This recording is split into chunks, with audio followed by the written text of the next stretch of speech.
Hello. Hello, my lovely students. This is Babita from your art platform Amrita Devi International School. तो आज हम अपना एक नया टॉपिक स्टार्ट करने वाले हैं sound. Sound is a form of energy which produces a sensation of hearing in our ears. कहते साउंड होता क्या है? साउंड एनर्जी की एक फॉर्म है बच्चों, जो हमें सुनने का एहसास दिलाती है, उसे साउंड कहते हैं. The sound of human voice is produced due to vibrations in the vocal cord. जो साउंड है वो कैसे प्रोड्यूस्ड होती है? Due to vibrations in the vocal cords. जो वोकल कॉर्ड्स की वाइब्रेशंस होती हैं उस वजह से हमारी साउंड प्रोड्यूस्ड होती है. प्रोपगेशन ऑफ साउंड, कि साउंड ट्रेवल कौन कौन से स्टेट से करती है, यानी कि अगर हमसे कोई पूछे कि स्टेट्स ऑफ मैटर कौन कौन से होते तो हम बोलेंगे सॉलिड, लिक्विड एंड गैस. ये हमारे मैटर के स्टेट्स हैं और इन्हीं में से साउंड हमारी ट्रेवल करती है. तो जो वेलोसिटी ऑफ साउंड मैक्सिमम होती है बच्चों वो सॉलिड्स में होती है और सबसे कम किसके अंदर होती है? गैसेस में. यहाँ से हमारे 3 क्वेश्चंस कवर अप होते हैं. साउंड क्या है? तो हम कहेंगे फॉर्म ऑफ एनर्जी है जो हमें सेंसेशन ऑफ हियरिंग देती है या producing a sensation of hearing in our ears, जो हमें सुनने का एहसास दिलाती है, उसे साउंड कहते हैं. नेक्स्ट क्वेश्चन इज कि प्रोड्यूस्ड कैसे होती है? Due to vibrations in our vocal cords. जो हमारे वोकल कॉर्ड्स की वाइब्रेशंस हैं इस वजह से ये साउंड प्रोड्यूस्ड होती है. नेक्स्ट है प्रोपगेशन ऑफ साउंड. तो भाई साउंड कहाँ कहाँ से ट्रैवल करती है? जैसा कि मैंने आपको पहले बताया, सॉलिड, लिक्विड एंड गैसेस में से ट्रैवल करेगी और जो सबसे ज़्यादा जो वेलोसिटी होती है साउंड की वो किसके अंदर होगी बच्चों? सॉलिड्स में होगी. चलिए हम नेक्स्ट पे. तो नेक्स्ट इज वाइब्रेशंस क्या होते हैं? इस वाइब्रेशंस को समझने का बहुत अच्छा तरीका है. हमारा जब फोन वाइब्रेट करता है तो हम कहेंगे द टू एंड फ्रो और back and fourth motion of an object about it's mean position. अपने किसी एक एक्चुअल पोजीशन से हम एज्यूम कर लेते हैं यहाँ पे हमारा कोई एक ऑब्जेक्ट है, अपने सेक्चुअल पोजीशन से to fro, to and fro and back and forth, to and fro and back and forth जो मोशन होता है किसी भी ऑब्जेक्ट का, वो क्या होता है? हमारी वाइब्रेशंस होती हैं. और इसी वाइब्रेशंस की वजह से क्या प्रोड्यूस होती है बच्चों? साउंड प्रोड्यूस होती है.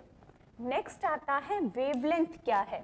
अगर मैं बात करूं कि वेव्स कैसे ट्रेवल करती हैं, तो वेव्स ऐसे ट्रफ एंड क्रस्ट की फॉर्म में ट्रेवल करती है. हम कहेंगे दो कॉन्जिक्यूटिव. कॉन्जिक्यूटिव का मतलब होता है बच्चों लगातार. 2 कॉन्जिक्यूटिव पीक्स. ये जो है हमारी वेव की पीक है, ये ऊपर वाली. जो हमारा क्या होता है? डिस्टेंस होता है 2 कॉन्जिक्यूटिव के पीक का. ये जो डिस्टेंस है 2 कॉन्जिक्यूटिव के पीक का, वो हमारा क्या कहलाएगा? वेवलेंथ. और इस वेवलेंथ को रिप्रेजेंट किया जाता है बाय लैम्डा. और इसकी यूनिट क्या होती है बच्चों? इसकी यूनिट होती है मीटर. और ये जो साइन है, इस साइन को मैंने आपको पहले ही बताया क्या कहते हैं? लैम्डा. Next is amplitude. जो हमारी वेव है बच्चों, पहले हम बात कर चुके हैं कि वेव इस फॉर्म में मूव करेगी. अब देखो एम्पलीट्यूड होता है मैक्सिमम डिस्टेंस या मैक्सिमम डिस्प्लेसमेंट. ये मैक्सिमम डिस्प्लेसमेंट जो है किसी भी वेव का, ये क्या कहलाता है हमारा? ये कहलाएगा हमारा बच्चों amplitude. The amplitude A of vibration is define as the, इसको डिफाइन किया जाता है मैक्सिमम डिस्प्लेसमेंट. किसी भी वाइब्रेटिंग ऑब्जेक्ट का जो मैक्सिमम डिस्प्लेसमेंट होता है वो क्या होता है बेटा? उसके सेंट्रल पोजीशन से वो क्या कहलाएगा बच्चों? आपका एम्पलीट्यूड कहलाएगा. नेक्स्ट है हमारा टाइम पीरियड.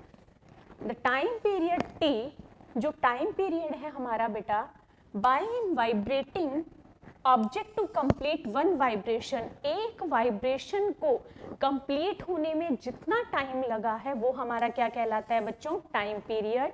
और इस टाइम पीरियड को डिनोट किया जाता है कैपिटल टी से. Next is frequency. अगर मैं फ्रीक्वेंसी की बात करूं, the frequency F is defined as the number of oscillations per second. कहता है कितना ऑसिलेट करेगा कोई भी ऑब्जेक्ट एक सेकेंड में, वो आपका कहलाता है frequency. Denoted by F and this sign is known as nu. Frequency is measured in hertz. Frequency को किस में मेजर किया जाता है बच्चों? हर्ट्ज के अंदर मेजर किया जाता है। When an object makes one vibration, यदि कोई भी ऑब्जेक्ट एक वाइब्रेशन कंप्लीट करता है इन 1 सेकेंड तो उसकी फ्रीक्वेंसी कितनी बनेगी बच्चों? 1 हर्ट्ज बनेगी। कुछ इंपॉर्टेंट रिलेशन हम पढ़ लेते हैं। Since the frequency of vibrating body, जो फ्रीक्वेंसी होती है बेटा किसी भी वाइब्रेटिंग बॉडी की, वो इक्वल होती है किसके? Reciprocal of its time period, इसके टाइम पीरियड के रेसिप्रोकल के। इट मीन्स फ्रीक्वेंसी होता है आपका 1 बाय टाइम पीरियड। फ्रीक्वेंसी और टाइम के बीच में जो रिलेशन है बच्चों, वो रिलेशन कैसा है हमारा? इनवर्स रिलेशन है। इनवर्स, अब क्वेश्चन ये है कि इनवर्स का मतलब क्या होता है? इनवर्स या रेसिप्रोकल का मतलब होता है उल्टा। यदि फ्रीक्वेंसी इंक्रीज होता है तो टाइम पीरियड डिक्रीज हो जाएगा। If time period increases, frequency is decreases, and this relation is known as inverse relation or reciprocal relation. Next is velocity of sound. हम पहले भी बात कर चुके हैं। velocity of sound होता क्या है? हम बोलेंगे velocity of sound equal होता है बेटा frequency into wavelength. Frequency into wavelength, और फ्रीक्वेंसी को आप किससे डिनोट करोगे? एन से, और वेवलेंथ को लैम्डा से। अब एक क्वेश्चन करेंगे हम उससे, जिससे हम बेहतर से समझ पाएंगे। देखिए, a wave has a period of 4 second. देखो टाइम सेकेंड, यानी कि टाइम कितना दे दिया हमें? 4 सेकेंड। फाइंड द फ्रीक्वेंसी, हमें क्या बतानी है? फ्रीक्वेंसी। अभी हमने पढ़ा था फ्रीक्वेंसी और टाइम का कैसा रिलेशन होता है? Inverse relation. तो फ्रीक्वेंसी किसके इक्वल होगा? 1 by time period. So 1 by 4। 1 by 4 को कैसे हम कैलकुलेट कर सकते हैं? 0.25 हर्ट्ज, क्योंकि फ्रीक्वेंसी की यूनिट क्या होती है बेटा? हर्ट्ज होती है। क्लियर? नेक्स्ट पे चलते हैं। नेक्स्ट है बच्चों स्पीड। स्पीड के बारे में हम सभी जानते हैं, स्पीड होता है डिस्टेंस बाय टाइम। बस यहाँ पे थोड़ा सा मॉडिफिकेशन किया है हमने, डिस्टेंस ट्रेवल बाय वेव, की वेव के द्वारा तय की गई दूरी इन 1 सेकेंड, 1 सेकेंड में, वो क्या कहलाती है? हमारी speed. And one most important thing, SI unit. इसकी एसआई यूनिट ध्यान रखनी है हम सभी ने। SI unit is metre. ये इंपॉर्टेंट हो जाता है कि एसआई यूनिट ऑफ स्पीड क्या होता है? तो मीटर पर सेकेंड। फॉर्मूला हमने लिखा, speed is equal to distance divide by time taken. Speed of sound, ये तीनों ही चीजें आपकी इंपॉर्टेंट में जाएंगी बच्चों। देखिए, speed of sound increases, speed of sound increase हो जाएगी विद इंक्रीजेस इन टेम्परेचर। जैसे जैसे टेम्परेचर बढ़ेगा वैसे वैसे स्पीड ऑफ साउंड क्या हो जाएगी आपकी? इंक्रीज हो जाएगी। Velocity of sound in air does not depend on pressure of air. ध्यान रखें, जो वेलोसिटी है साउंड की वो डिपेंड नहीं करती किसके ऊपर? प्रेशर के ऊपर। एयर में जो प्रेशर है उसके ऊपर वेलोसिटी आपकी डिपेंड नहीं करती। नेक्स्ट है when the medium is speeded up, जैसे जैसे मीडियम को स्पीड अप किया जाएगा then the speed of sound, तो जो स्पीड ऑफ साउंड है बच्चों वो इंक्रीज हो जाएगी in same direction and decreases in the opposite direction. अगर जैसे ही हम मीडियम को स्पीड अप करेंगे तो जो स्पीड ऑफ साउंड है इंक्रीज हो जाएगी सेम डायरेक्शन में और डिक्रीज हो जाएगी बच्चों अपोजिट डायरेक्शन में। नेक्स्ट की बात करें, speed of sound wave in air increases. जो स्पीड है बेटा साउंड वेव की हवा के अंदर वो इंक्रीज होती है जैसे जैसे क्या इंक्रीज होगी आपके? ह्यूमिडिटी। सिंपल सी बात है, अगर ह्यूमिडिटी बढ़ी, अगर हमारी ह्यूमिडिटी बढ़ी तो जो हमारी स्पीड ऑफ साउंड वेव है वो भी क्या हो जाएगी आपके? इंक्रीज हो जाएगी। Next most important, speed of sound decreases. जैसे जैसे स्पीड ऑफ साउंड आपके डिक्रीज कब होगी? जैसे जैसे हम कहाँ से कहाँ जाएंगे बेटा? Solid to gaseous state. Solid से गैस में आते जाएंगे तो हमारी स्पीड ऑफ साउंड क्या हो जाएगी? डिक्रीज। अगर मैं बताऊं सबसे ज़्यादा जो आपके स्पीड ऑफ साउंड है वो कहाँ पे रहने वाली है? तो वो सॉलिड में रहने वाली है। स्पीड ऑफ साउंड आपकी मैक्सिमम, सॉलिड में जो स्पीड ऑफ साउंड होती है बच्चों वो मैक्सिमम होती है। फिर आता है लिक्विड। लिक्विड में जो स्पीड ऑफ साउंड है बच्चों वो मॉडरेट है, मॉडरेट। और जो गैस है बेटा, गैस के अंदर जो स्पीड ऑफ साउंड होती है वो क्या होती है आपकी मिनिमम। आपसे पूछा जाएगा जो आपके स्पीड है साउंड की वो सॉलिड में क्या है, तो आप बोलोगे मैक्सिमम, लिक्विड में क्या है मॉडरेट, गैस में क्या है मिनिमम। या सीधा कोई भी पूछ सकता है आपसे, क्वेश्चन में आ सकता है कि मिनिमम स्पीड कहाँ पे होती है साउंड की, तो आप बोलोगे कहाँ पे होती है गैसेस में। और जो वैक्यूम है, वैक्यूम में हमारी जो साउंड है वो ट्रेवल नहीं करती।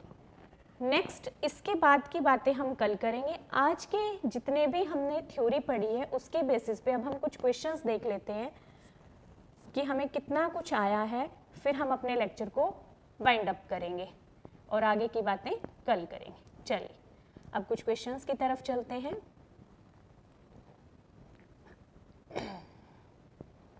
सो आवर फर्स्ट क्वेश्चन इज, तो हमारा फर्स्ट क्वेश्चन है बेटा, which of the following statement is correct, इसमें से कौन से स्टेटमेंट आपकी करेक्ट है regarding the velocity of sound, velocity of sound के regarding. It does not depend upon the nature of media, इसने पूछा है कि करेक्ट स्टेटमेंट बतानी है, कहते it does not depend upon the nature of media, ये नेचर ऑफ मीडिया पर डिपेंड नहीं करता, लेकिन हमने तो ऐसा नहीं रीड आउट किया। It is maximum in gases, क्या ये मैक्सिमम होता है गैसेस में, नहीं, हमने क्या पढ़ा, it is maximum in solids, तो गलत हो गया। नेक्स्ट है it is maximum in solids, okay it is maximum in solids and minimum in liquids, but यहाँ गड़बड़ हो गई, मिनिमम किस में होता है बेटा, ये तो गैसेस में होता है। नेक्स्ट वन चेक करते हैं, it is maximum in solid, okay maximum in solid इतना करेक्ट है, एंड मिनिमम इन गैसेस, और गैसेस में क्या होता है minimum, so option D is our correct answer. Next one is, the ceiling of a concert hall of generally curve because, जो हमारी concerts halls होते हैं बेटा, जहाँ हमारी मीटिंग्स वगैरह होती हैं, उनकी जो छत होती है, यानी कि जो उनके सीलिंग से जो छतें हैं वो कर्व शेप की बनाई जाती है। और ऐसा क्यों किया जाता है, ताकि वहाँ बैठे हर एक पर्सन को जो वॉइस है वो क्लियरली सुनाई दे, हियरेबल हो।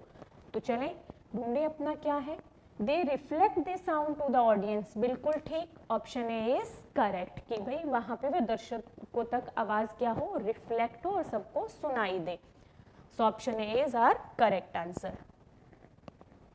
A human heart beats 72 times in a minute. Its frequency will be, तो सब हमें क्या फाइंड आउट करना है, फ्रीक्वेंसी। फ्रीक्वेंसी निकालने के लिए हमें पता है क्या होना चाहिए, number of oscillations, number of oscillations divided by time taken, कितना टाइम लग रहा है और कितनी नंबर ऑफ ऑसिलेशंस है। तो हमने देखा हमारी नंबर ऑफ ऑसिलेशंस कितनी है बेटा, नंबर ऑफ ऑसिलेशंस 72, टाइम है हमारे पास, टाइम टेकन 1 मिनट, इस 1 मिनट को किस में कन्वर्ट करेंगे हम, सेकेंड में, तो 1 मिनट में कितने second, 60 second. Number of oscillations की बात करें कितना है 72, टाइम टेकन 60 सेकेंड, तो क्या बनेगा 12 5 जा 60, 12 6 जा 72, तो यहाँ पे करेंगे तो 5 1 जा 5, डेसिमल 5 2 जा 10, यूनिट होती है हर्ट्ज, तो कितना आएगा 1.2 हर्ट्ज। नेक्स्ट है speed of sound increase with increase in temperature, कहता है स्पीड ऑफ साउंड क्या होगी बेटा, इंक्रीज होगी जैसे जैसे टेम्परेचर इंक्रीज होगा। हमने क्या रीड आउट किया था, इसमें से हम फाइंड आउट करेंगे। क्वेश्चंस को सॉल्व करने का एक बहुत अच्छा तरीका हो सकता है कि एक बार आप सबसे पहले ऑप्शंस की रीडिंग लें और फिर देखें कि भाई किस चीज़ को डिड्यूस किया जा सकता है, ऐसा कौन सा ऑप्शन है जिसे मैं हटा सकता हूँ या हटा सकती हूँ, देन आंसर्स को फाइंड आउट करना और भी ईजी हो जाता है। Speed of sound increase with increase in temperature, decrease with increase in temperature, remains same, none of above. तो देखिए हमने रीड किया था स्पीड ऑफ साउंड इंक्रीज होगी जैसे जैसे हम किसको इंक्रीज करेंगे, टेम्परेचर को, तो ऑप्शन ए इज करेक्ट।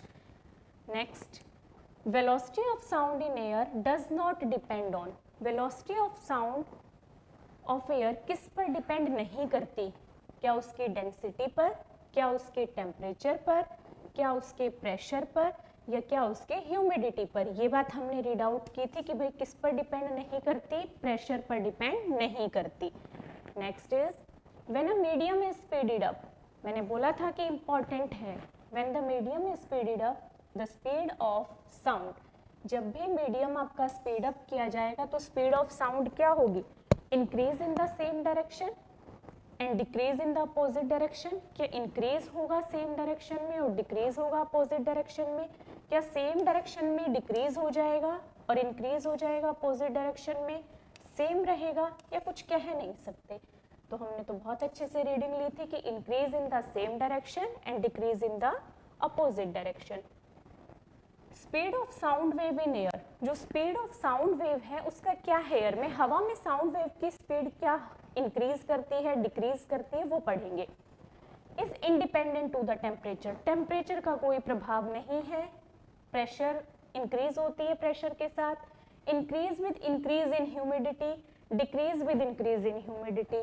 तो याद करें क्या पढ़ा था हमने? Increase with increase in humidity. So option C is correct.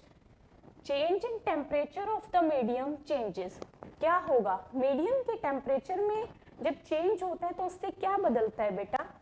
Frequency, amplitude, wavelength या लाउडनेस? तो देखो फ्रीक्वेंसी तो चेंज नहीं हो सकती, एम्पलीट्यूड भी चेंज नहीं हो सकता और लाउडनेस तो बिल्कुल नहीं। तो हमारा आंसर क्या बनेगा? Wavelength of sound waves. Next one is among the following material sound travel fastest इन, मैंने आपको बोला था साउंड किस में ट्रेवल करती है सबसे ज्यादा? सॉलिड में, देन लिक्विड में, देन गैसेस में, maximum in solid. So we will find this answer. Among the following material sound travel fastest in, sound किस में ट्रेवल करता है फास्टेस्ट? स्टील में, एयर में, वैक्यूम में या वाटर में? देखो वैक्यूम में तो हो ही नहीं सकता, ठीक है। वाटर मैंने बोला था, लिक्विड में क्या होता है आपका? मॉडरेट। क्वेश्चन क्या है? फास्टेस्ट। एयर में क्या होता है? मिनिमम। तो steel is correct answer, option A is correct. Speed of sound is greatest in, speed of sound सबसे ज्यादा किस में होगी? अगेन वही कंसेप्ट यूज करेंगे, maximum in solids and the minimum in gases. So water, no. Air, no. Glycerin, no. So option C glass is correct. चलिए आज के लिए इतना ही, कल करते हैं इससे आगे की बातें। Thank you, bye bye, take care.